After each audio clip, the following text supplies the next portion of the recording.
बांध दो इसे। नहीं नहीं नहीं, छोड़िए।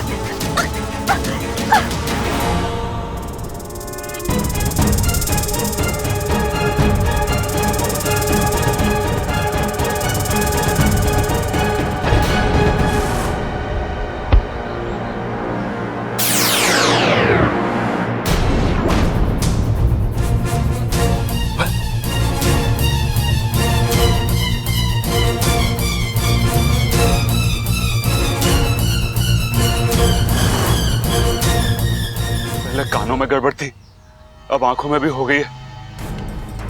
नाक से बबल बन गया। ये कैसे हो सकता है? ना, ये ना हो सकता। मेरी आंखों को जरूर धोखा हो रहा है। अरे सब कुछ डिफेक्टिव हो गया है। नहीं भैया, ऐसा कुछ नहीं है। आपकी आंखों में कोई प्रॉब्लम नहीं है। आपने जो देखा बिल्कुल सही देखा। अरे किसने क्या फेंका वो छोड़, पहले जो मैंने देखा वो बता। भैया मैं वही कह रहा हूं, आपने बिल्कुल सही देखा। प्रॉब्लम मुझ में है। देखिए भैया, आपको सुनने में थोड़ा अटपटा लगेगा, लेकिन चटपटा लगेगा? छोटे तू खाने के लिए भी लाया क्या? अभी मेरा खाने का मन ना है। तू पहले ये बता कि जो मैंने देखा वो। भैया चटपटा नहीं, अटपटा। देखिए भैया, अब मुझ पे एक एहसान कीजिए। अगले कुछ मिनटों में मैं जो कुछ बोलूंगा ना, उसे ध्यान से सुन लेना। हाँ, चीजें दोहराने की ताकत नहीं है मुझ में, प्लीज। हाँ छोटे, मैं ध्यान से सुनूंगा, अपने कान खोल के सुनूंगा। हाँ भैया,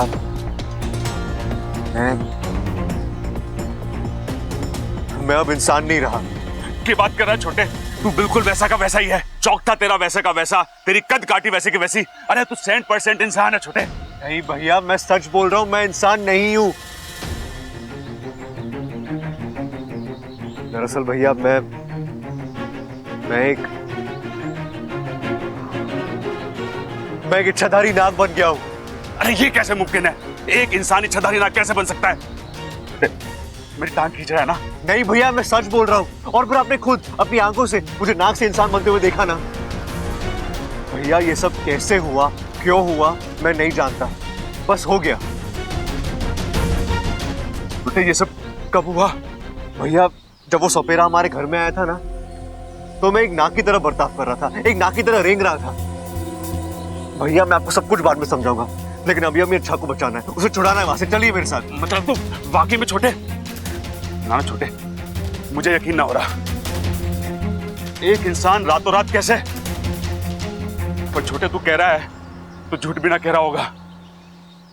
मैं तो तेरा भाई हूं, कहीं मैं भी तो इच्छाधारी नाग नहीं हूं और मुझे भी अभी तक पता ना चला हो। छोटे एक काम कर, तू बीन बजा, उससे मुझे पता चलेगा कि मैं इच्छाधारी नाग हूं या नहीं। भैया प्लीज मौके की नजाकत को समझो। इच्छा उन खूंखार डाकुओं के बीच फंसी, हमें उसे बचाना है। प्लीज चलिए अभी। लेकिन छोटे, लेकिन कुछ नहीं भैया। इच्छा की जान दुनिया की बाकी सभी चीजों से ज्यादा कीमती है। चलिए।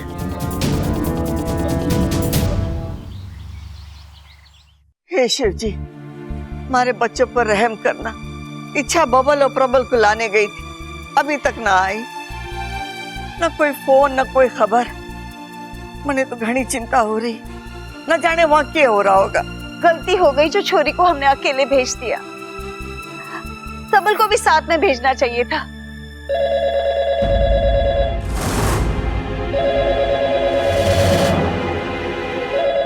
हेलो। अबे अपनी हेलो अपने पास रख। अरे पहले लौटा तो दो। हैं? अरे मतलब मेरे मुंह से निकला हुआ हेलो तुम्हारे कान के अंदर घुसा।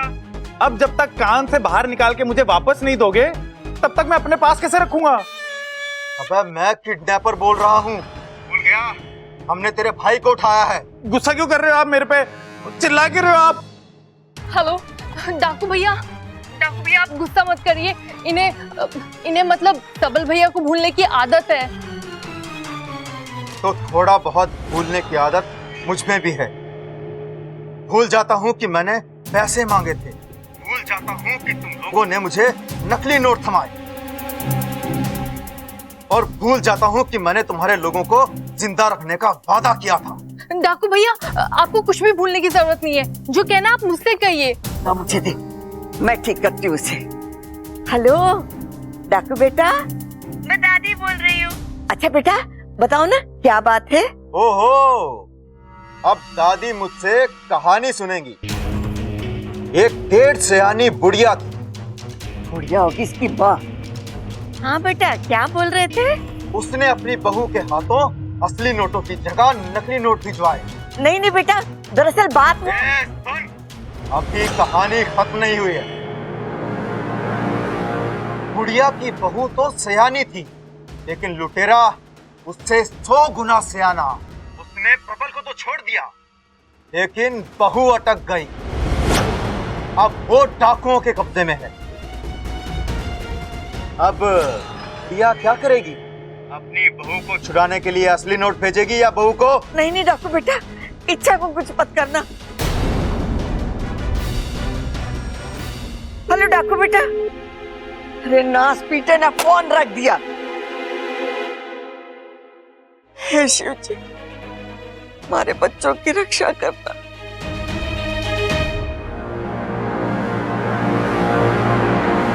और बता छोरी, कुछ खाएगी पिएगी? इतना लंबा चल के आई है, तुझे भूख लगी होगी। ए लाल बादशाह, जाकर प्लास्टिक के चावल और रबड़ की रोटियां ले आ, और एकदम टेस्टी।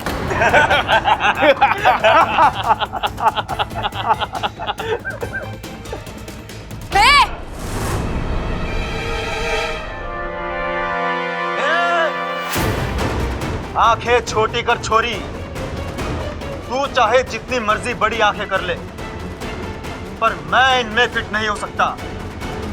तूने मुझे नकली नोट दिए थे ना, मैं तुझे नकली दाल चावल खिलाऊंगा। और हाँ, तेरे वो पागलखाने ने फोन किया था। तेरे घर पर बुढ़िया से बात हुई मेरी, और उसे मैंने साफ साफ कह दिया, अगर इस बार कोई भी झांसा देने की कोशिश की तो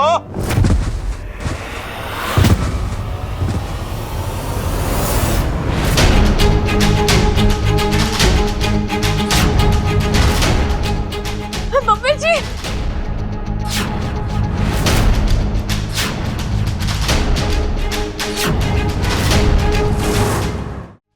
लगता है इस गोडाउन में कबूतर कुछ ज्यादा ही हो गए हैं। जिसे भी देखो उड़ के चला आता है। पकड़ लो इसे। रुक जाओ,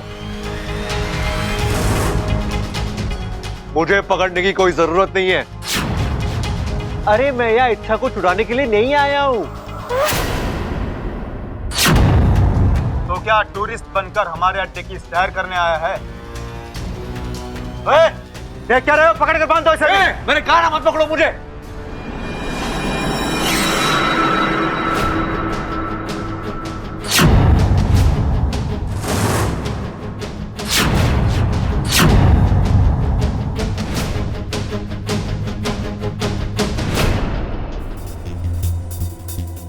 अरे मैं तो आपको थैंक यू बोलने आया हूँ। अबे छोड़। दिल से थैंक यू, लंबा वाला थैंक यू, भारी वाला थैंक यू, थैंक यू।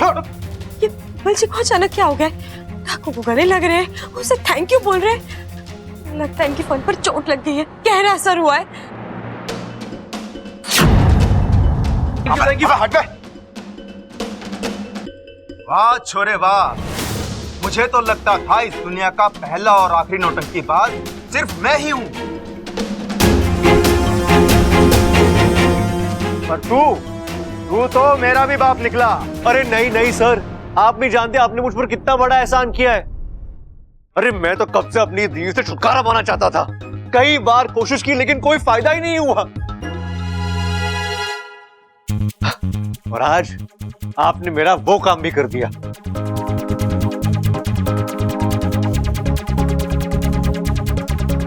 तू हमें बेवकूफ बना रहा है ना? बेवकूफ? आप? इसकी पेन कहाँ गई? एक बात बताइए, आपकी शादी हुई है क्या? नहीं। फिर आपको क्या पता कि शादीशुदा मर्द का दर्द क्या होता है? अरे भाई साहब, जब से मेरी शादी हुई है ना, बीवी की झिकझिक से परेशान हो गया हूं मैं। आप अपने आप को दुनिया का सबसे बड़ा लुटेरा समझते हो ना? हाँ? अरे बीविया आपसे भी बड़ी लुटेरी होती है।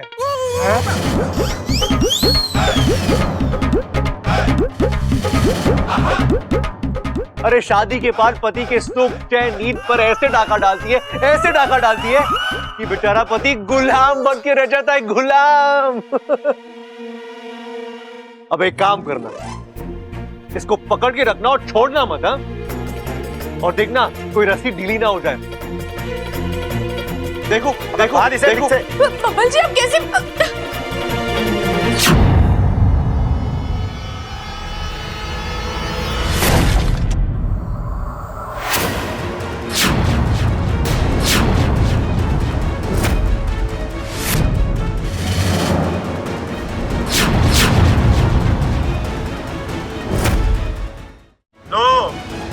हीरो के बाद कॉमेडियन भी आ गया। अबे ये कोई पिक्चर चल रही है क्या, जो हर कोई विलन के अड्डे पर बारी बारी से एंट्री कर रहा है? पिक्चर अभी बाकी है मेरे दोस्त।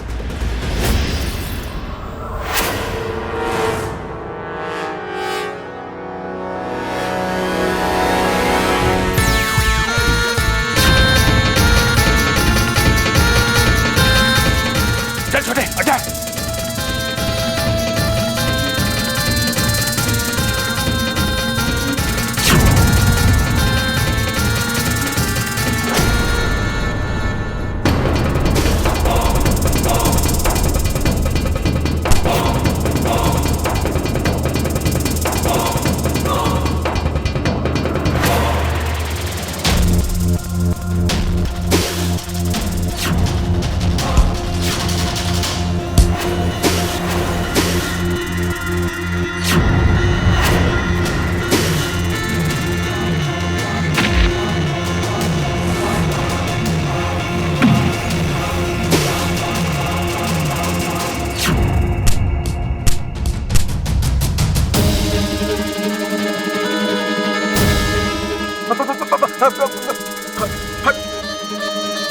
भैया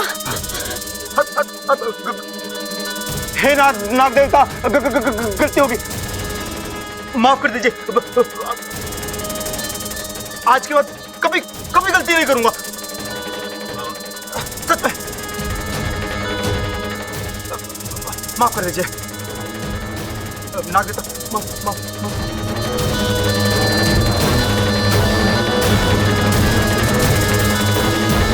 वाकू तू भी ना, जब भी तेरी जरूरत होती तू पहुंचने में देर कर देता है। खैर तू कर भी क्या सकता था, जब सर पर चार चार चील मंडरा रहे हो तो पहले अपनी जान बचाऊंगा, तभी इच्छा की जान बचा पाऊंगा ना।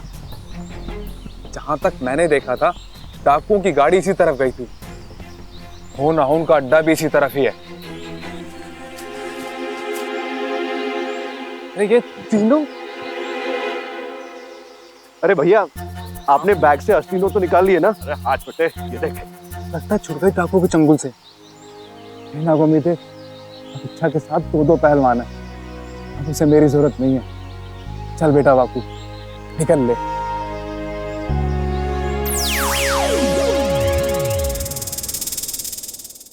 एक मिनट अब प्रबल भैया को भी पता चल गया है कि आप इच्छाधारी नाग। हाँ, मैंने खुद ही ने सब कुछ बताया, मतलब मुझे बताना पड़ा। ठीक है, लेकिन प्रबल भैया आप घर वालों को मत बताइएगा। क्यों? इच्छा इतनी बड़ी बात मैं घर वालों से कैसे छुपा सकता हूँ? नहीं होगी बब्बर जी, मैं जानती हूँ ये गलत है, लेकिन पता नहीं ये सुनने के बाद वो लोग कैसे रिएक्ट करेंगे। नहीं अच्छा, वो जो भी हो, लेकिन कभी ना कभी ये बात उन्हें पता चली जाएगी, तो फिर आज क्यों नहीं? आज नहीं बब्बर जी, आप बस मुझे 24 घंटे दीजिए, उसके बाद आपको। अच्छा, और अगर 24 घंटे में ऐसा क्या होने वाला है? अच्छा अरे छोटे, इतने दिन राज रख लिया, 24 घंटे और से क्या फर्क पड़ता है? भैया मुझे भी ये राज हाल ही में पता चला है। अरे ठीक है, इच्छा जो कह रही है तो रह लेना। थैंक यू भैया, अब आप भी इस राज को राज ही रहने देना। नहीं इच्छा, मुझसे ये उम्मीद मत कर।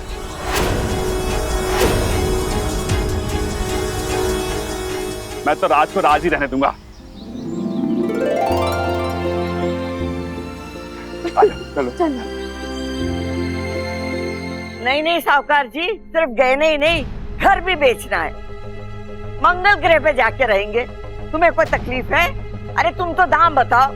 अरे फोन रख दो दादी, अब इन सब चीजों की कोई जरूरत नहीं है।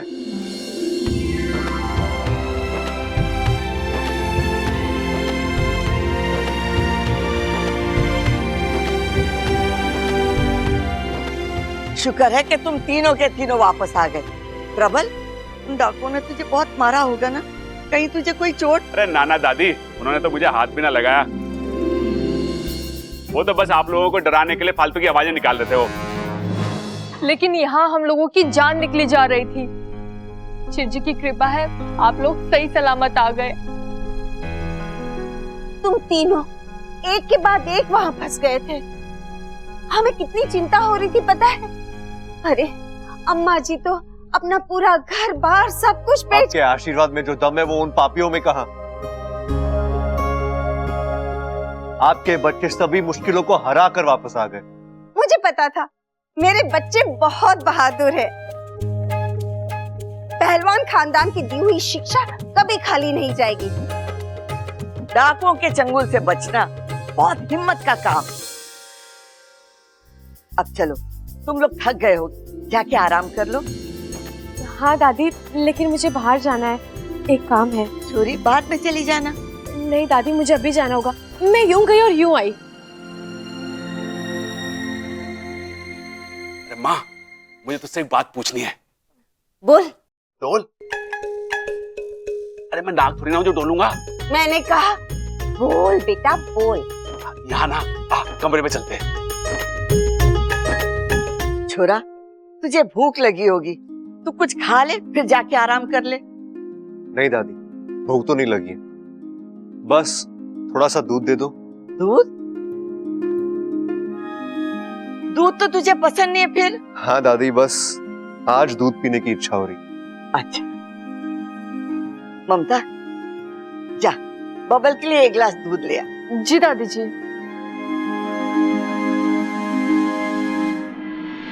अरे अरे बेटा, क्या बात है, क्या है? अरे माँ, तुझसे एक जरूरी बात पूछनी है मुझे। क्या? ऐसे ना, पहले तू मेरे सर पे हाथ रख के कसम खा कि मैं जो कुछ भी पूछूंगा तू उसका सही सही जवाब देगी। हाय हाय, ऐसे क्या पूछने वाला है? अरे ना, पहले सर पे हाथ रख के कसम खा। अच्छा बाबा, कसम दी, अब बोल। हाँ ठीक है, अब ये बता कि मेरा जन्म कैसे हुआ था? इंसानी बच्चों की तरह तेरी कोख से पैदा हुआ था या फिर किसी अंडे से निकला था? डाकुओं ने तेरे सर पे कुछ मारा तो नहीं ना? कैसी बहकी बहकी बातें कर रहा है? पहले बता अम्मा, मुर्गी के अंडे से जैसे बच्चा निकलता मैं वैसे तो पैदा नहीं हुआ ना?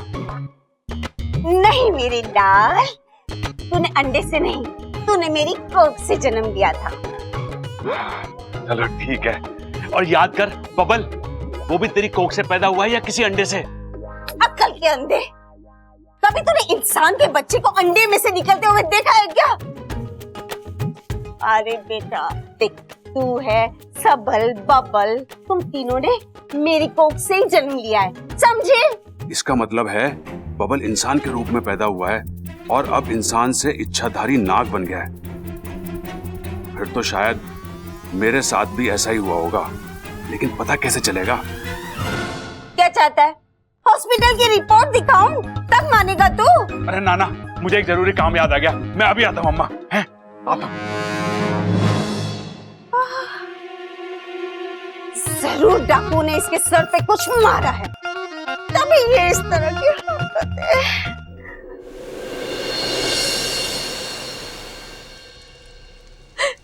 हे नागोमी देव, क्षमा क्षमा नागोमी देव, मैं आपके सामने फन टेकती हूँ, अपनी पूंछ रगड़ती हूँ, मुझे माफ कर दीजिए। मैं आपका अपमान नहीं करना चाहती थी, मैं तो पूरी कोशिश कर रही थी पूजा में आने की, लेकिन नहीं, मैं आपको कोई सफाई नहीं दे रही हूँ, मैं बस आपसे दया चाहती हूँ। इस एक गलती को माफ कर दीजिए, आइंदा ऐसी गलती कभी नहीं होगी। मैं आपको वचन देती हूँ नागोमी देव, आप जो कहेंगे, जैसा कहेंगे, मैं सब करूंगी। आप बस रास्ता दिखाइए, बस इस गलती का निवारण कैसे करना है ये बता दीजिए।